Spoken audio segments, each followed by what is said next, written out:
To see you guys. It's good to be here. How are you? I'm great. I'm super blessed. It feels great.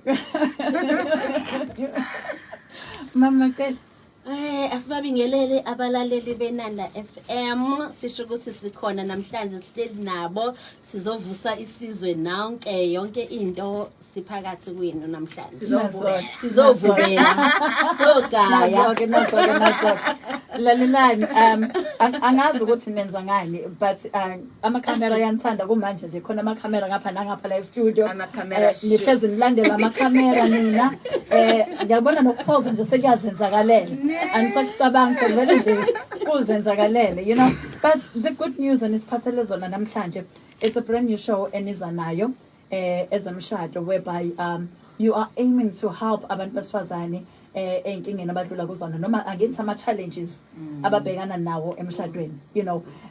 This is not a first talk show enizoyenza kade nenza igumbi lamakhosikazi. Yeah. Maybe let me just take you back kancane. How was it and how was the response, because ifocus yenu is to build umuntu wesifazane, especially abashadile and abashadile sithembini njengani, you know, to assist them. How was igumbi lamakhosikazi? A receptionist itholile kwigumbi lamakhosikazi is amazing. It was the first time since I talk show sasingacabangi ukuthi izohamba kahle ngalo lihlobo ehambe kahle ngalo. Mawuhlangana nomama omdala wasenande Matikwe, you know, uzofica nje nangu MaKhumalo nangu Macele igumbi lamakhosikazi, you know. Things have just changed. Amatafla bheka phansi sekancane uzumuntu esuthando nesithembu you know, because I think baya relate her a lot with igumbi lamakhosikazi, because it's not every woman osesithenjini or again umuntu wesilisa affected by isithembu or maybe one interested esithenjini. So igumbi lamakhosikazi lifike ne angle a different efikayo nezolekelela kuloko sekwakhiwe. So a reception inhle kakhulu and we are grateful. Wow. Mama Macele, your take? Igumbi lisilekelele kakhulu ekutheni siphume ukukhuluma ngendaba yesimo. Uma ngabe umuntu wesifazane usesithembeni bacabanga ukuthi ingqondo yakhe iphelela lapha yana esithembini uthi ufune nibange lokho nikhuluma indaba zendoda. No, asikho lapho. Thina sakha isizwe, sakha umphakathi, sakha kakhulukazi abantu besifazane abashadile abangashadanga abasothandweni kanye nempilo nje esiphilayo. Ave sizokhuluma ngesithembu, sikhuluma ngenhlalo ngempilo ephilwayo wona wonke umuntu wesifazane. Kuyona yonke imikhakha kwezempilo, ezothando, izingane, izimali, ezocansi, ezasemakamerweni, yonke into ihlale ibe ndawonye. Iyona ke lento nayo namanje esasibekela ukuthi azange kwanele lapha ya.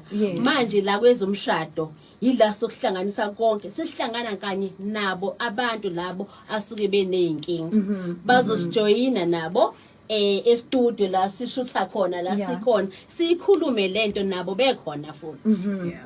Wow, it sounds very interesting, you know, because kuyake kube nama women gatherings amaningi, kube nama talk shows amaningi whereby we're going to be talking about beauty, sikhuluma ngefashion, sigqoka kanjani, you know, like kube those glamorous events, nama talk shows, but we hardly have such talk shows adila nokwakha imndeni, adila nok-empowerisha umuntu wesifazane ukuthi how do you run this home, how to build leli khaya leli, you know. How long have you been married? Long enough. You know what? So the point I'm driving to, Oguti, you've been there, done that, got the t-shirts, and the journey is you know. Still surviving. And yours is very unique. True. Yours is very unique. Tina says abantu besifazane bekwabana. Bekwabana, and now in this show nikhuluma nomuntu wesifazane osemshadweni. Ngicela ukuthi ningi-unpackele ngokwe vision yenu, because mina ngikhuluma ngokwa understanding ne brief engiyitholile ngokwe vision yenu. Ezomshado mainly ifocus kubo bonke abantu. This time we're not just focusing on women. We're focusing on abantu abase budlelwaneni, abashadile, aba-engaged, abasebejolile impela nje asebegudlile, abantu abanama issues emakhaya with their families, stepchildren, abantu, there are so many things that esdeala nazo on daily basis. So kakhulukazi on this one sibe nayo lento yokuthi umuntu wesilisa uhlezi complain ukuthi thina silalelwa nini, and abantu besilisa sinokuba khohlwa sizama ukwakhana sodwa bese sakhana sodwa sakhelana abantu abangakhekile. So on this one sifuna ukuthi kufike umuntu wesilisa kufike umuntu wesifazane bahlale ndawonye silalele ama version ezitori zabo bebo babili. We thina as women sinento, yes, I always say we are women for women, kodwa kuhle ukulalela omunye umuntu wesilisa ngoba it doesn't mean we are always right, and it doesn't mean ukuthi asiqali nathi havoc lenqoshunqoshu kwesinye isikhathi.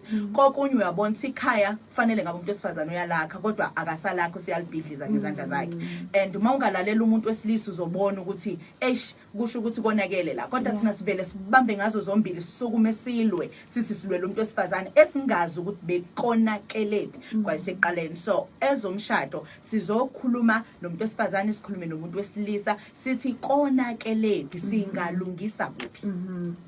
Yeah. So Mama Macele, you said you want to bring those people abanalawo ma challenges, so which means makuthi nalikhaya kunama challenges, family issues, family matters, umama nobaba mhlawumbe akuzwanwa noma basesithenjini or mama bazwani kahle. I will looking at a scene whereby you're going to be sitting them down as a family, engaging them. Yes, impela ama couples angafika umabili noma ifemo bobathathu noma upartner afike yena yedwa, it's okay. Noma ama families that decision mhlambe umamezala nomakoti bangeza bona baba bawu2 labo abanenkinga ekhaya ababona ukuthi singakwazi ukuthi ikhulunywe ngayo ixazulule, it's okay. Ibona esibafuna kakhulu ukuthi beze bobabili noma beze bobathathu. Wazwa ikhuluma ke neka mamezala? Yes. Yebo. Ayi ngeke ngizwe kuthiwa mamezala. We are just opening a platform for everyone to voice out, guys. Into yena ayizwayo wonke umuntu uyasha la esikakhuluma ngakho, wonke umuntu nento afisa ukuyisho, wonke umuntu une side lakhe. This time sesifuna ukuzozwa ama sides ephelele. If any problem yakho ifaka ama in-laws fika nabo, if eyakho problem ifaka izingane fika nazo. Uma ngabe ubona ukuthi hayi man ngine problem la kodwa nje idla mina ishuka mina ngedwa ngifuna ukubecome a better person, come sibone ukuthi sikakulekelela kanjani. So akekho umuntu ovaleleke ngaphandle, ayikho ne situation esikwazi ukuyilungisa. Futhi ungabuki ugcine la kuthina ngamehlo akho and think ukuthi eyami inkinga ayi cha shem they won't relate. No, we are just here ukuthi thina senze isiqiniseko sokuthi siyayipush ishow icon, but baningi abantu abazobe be involved abaqondene ngqo nenkinga yakho, aba professional abadila naleyo problem specifically on a daily basis. So asile nje ukuzokushiya emoyeni, asile ukuzokwenza ishow, but sizokwakha umuntu, sizokwakha umuzi, sizokwakha isizwe. Wow, I like what you are touching manje ukuthi you also going to bring professionals, because umuntu uzothi njena okay ngoba nawo bashade esithenjini now they think they know Mrs. Know It All. Yeah, but how can they cancel umuntu yabona dealing with some marital issues, how can they cancel omunye umuntu? You know, I'm glad you are mentioning that ukuthi there's going to be professionals as well azolekelela, because ngicabanga ukuthi kule inkinga enizobe ni deal nazo ezinye zigcina seyiphusha abantu to mental health issues. Correct. You know, be it umuntu wesifazane or umuntu wesilisa bagcine sebe undergo like serious mental health issues agcine affecta depression and agcine kubona kubantu abadala kuphela uya naseyinganeni futhi. Wow, Anita. Hello guys, and welcome back to my YouTube channel. My name is Lo. Please do not forget to subscribe, like, and also share this video. So that was MaKhumalo, Macele, and Macele talking about their new TV show which will help people's relationships. So during that radio interview, they revealed that the show will help in solving people and that toxic relationship. So I cannot wait to see it, to be honest, to see specifically how Tobile will handle people's relationships, especially seeing that she cannot handle her own relationship with Macele, who is in Ustembu. You guys, now please do let me know what you think in the comment section below. Also subscribe if you've not yet done so. I shall surely see you on my next upload.